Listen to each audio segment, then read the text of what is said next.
Next हम बात करते हैं एक्रोमियो क्लेविकुलर जॉइंट की। इसके नाम से ही पता चल रहा है एक्रोमियो और क्लेविकुलर मतलब एक्रोमियन प्रोसेस और क्लेविकल के बीच में प्रेजेंट है। ये अटैच करता है हमारे स्कैपुला को क्लेविकल से।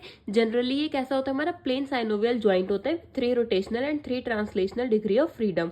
इसका प्राइमरी फंक्शन क्या होता है, to allow the scapula to rotate in 3 dimension during arm movement so that upper extremity motion is increased, the glenoid position beneath the humeral head and the scapula remains congruent and stable on the thorax। ये allow करता है हमारा transmission of forces from upper extremity to clavicle. इसमें हमारी joint capsule present होती है, 2 major ligaments होते हैं, एक जॉइंट डिस्क होती है। जॉइंट डिस्क प्रेजेंट हो भी सकती है और नहीं भी हो सकती है। तो सबसे पहले इसकी हम आर्टिकुलर सर्फेसिस की बात करें तो इसमें हमारा आर्टिकुलेशन होता है between the lateral end of clavicle, ये हमारी क्लेविकल का लेटरल एंड, और एक स्मॉल फेसेट होता है हमारे एक्रोमियन प्रोसेस ऑफ स्कैपुला में। तो इन दोनों के आर्टिकुलेशन से बनता है हमारा एक्रोमियो क्लेविकुलर जॉइंट। ये जो आर्टिकुलर फेसेट होते हैं इनको हम are consider to be incongruent and vary in configuration. Next हम आर्टिकुलर डिस्क की बात करें तो ये हमारी वेरी कर सकती है साइज में बिटवीन इंडिविजुअल्स और within the individual as the age and between the shoulder of same individual.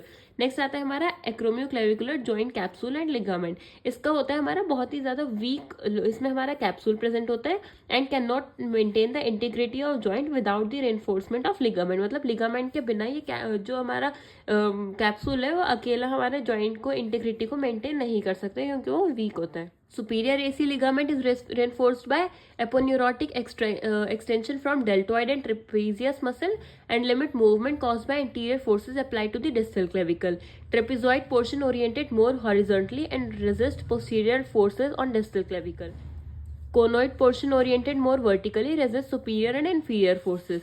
Next हम इसके मोशंस की बात करें तो आर्टिकुलर फेसेट जो होता है हमारा एसी जॉइंट का वो बहुत ही ज्यादा स्मॉल होता है और अफोर्ड करता है लिमिटेड मोशन। तो इसमें हमारे और इसमें हम इंडिविजुअल में डिफरेंसेस भी देखने के लिए मिलते हैं। तो इसमें हमारा 3 रोटेटरी मोशन होता है, इंटरनल और एक्सटर्नल रोटेशन होता है around vertical axis during shoulder protraction and retraction. Anterior और पोस्टीरियर टिल्टिंग होती है during shoulder elevation and depression which occurs around oblique या फिर कोरोनल एक्सिस। अपवर्ड और डाउनवर्ड रोटेशन होता है अकर्स अराउंड ऑब्लिक एक्सिस। ये हमारी एक्सिस है, प्लेन है स्कैपुला का, और ये हमारी एक्सिस है। ये हो गई हमारी ऑब्लिक एक्सिस, ये हो गई कोरोनल एक्सिस, ये हो गई हमारी एंटीरियर पोस्टीरियर एक्सिस, और ये हो गई हमारी वर्टिकल एक्सिस। इसमें हमारा 3 डिग्री ट्रांसलेटरी मोशन भी होता है, एंटीरियर और posterior translation, superior inferior translation और मीडियल और लेटरल ट्रांसलेशन।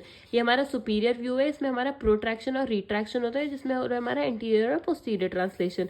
नेक्स्ट ये हमारा लेटरल व्यू है, इसमें हमारा सुपीरियर और इंफीरियर ट्रांसलेशन हो रहा है during elevation and depression. Next ये हमारा बैक से व्यू है हमारा पोस्टीरियर व्यू, जिसमें हो रहा है हमारा डाउनवर्ड रोटेशन और अपवर्ड रोटेशन। इसमें हमारा मीडियल और लेटरल ट्रांसलेशन हो रहा है अराउंड एंटीरो पोस्टीरियर एक्सिस।